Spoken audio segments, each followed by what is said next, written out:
interesting for me is for both Sally and Dominique, this is your first federal trial, right? So you had to really figure things out on the fly. And for me, I've been through a few federal trials. It was empowering for me to be able to say, okay, I'm just gonna let go of having to worry about certain things because I know they can figure it out. So even though I knew neither one of them had been through a federal trial before, I knew that I could rely on Sally to get the facts straight in a way that I could present them, and I could rely on Dominique to figure out some of the thorny legal issues so that we could present a clean case. Because, we were the plaintiff, we were the party asking the court to do something for us. Whenever the case is made thornier or more complicated or longer, that only hurts us because it's harder to help someone who's got a long story as opposed to someone who's got a short, clean story. For me, as the experienced one, it was a lesson that sometimes you have to kind of trust that people who have capacity will rise to the occasion, and they definitely did. That's really what made the case workable for us. Just having a good to-do list and knowing your priorities. I was also handling about 40 to 50 other cases on top of this trial, which required a lot of discipline, and I think it really helped me to just always be on top of my to-do list and know exactly what's going on throughout the week, so I could divide my time to put my focus on the trial but also not neglect other cases. Yeah, I think that for me, preparing for trial, it's just a matter of being organized and being able to manage your time efficiently, especially when you have so many other cases. I think that me and Sally were able to kind of work well together and say, like, okay, I'll tackle this portion, you tackle that portion. I'll prepare the trial outline, you prepare the document. And so it's just one, having a good team to work with, and two, just being organized. We had such a good teamwork and team ethic. We were always on top of all of our tasks. We were able to get things on deadline every single time. Just knowing that you could rely on each other was very helpful, for sure.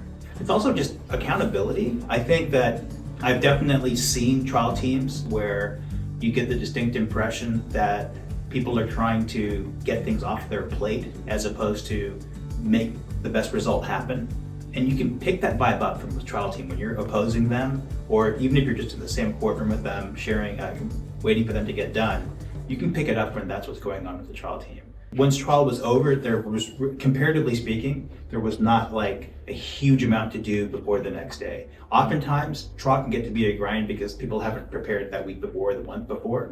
So during trial, they're putting the wheels on the bus, and that becomes a real problem. Leading into it, we would have done a few things where we took a more assertive approach just to prevent harm to the client. Now knowing that we got away with everything, in the sense of taking the risks and it working out, you kind of wish you'd bet more. You'd have been more risk friendly, but that's silly because you could never go back in time and say you should have bet on the winning hand.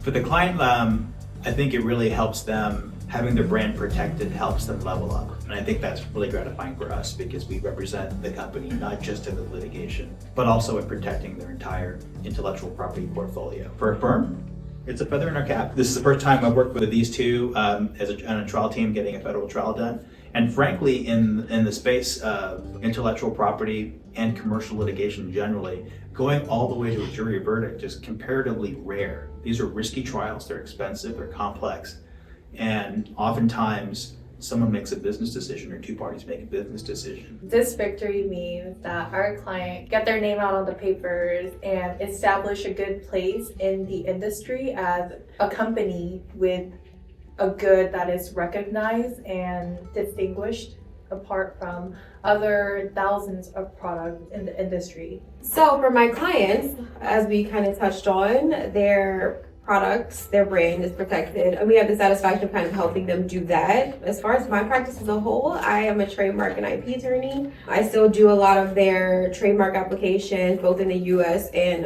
internationally. And it just really feels satisfying as my second year associate, having been involved in this trial and helped my clients. I know that's not for the firm as a whole, but it's for me personally.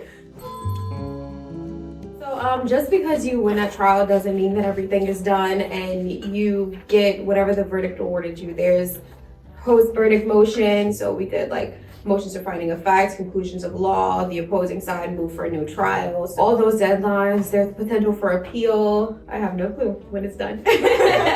There are motions and technical legal filings that are made after the jury comes back with the verdict that have to do with accepting the jury's verdict, potentially modifying it, potentially having the court do what fundamentally amounts to a partial do-over. And those could lead to one of many different appellate avenues.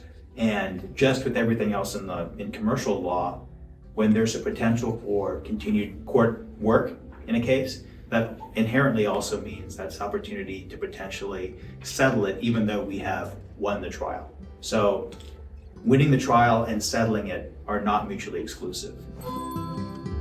Go see a lawyer. Yeah. Please don't try to do it yourself. Please go see a lawyer. We're great. You should come see us.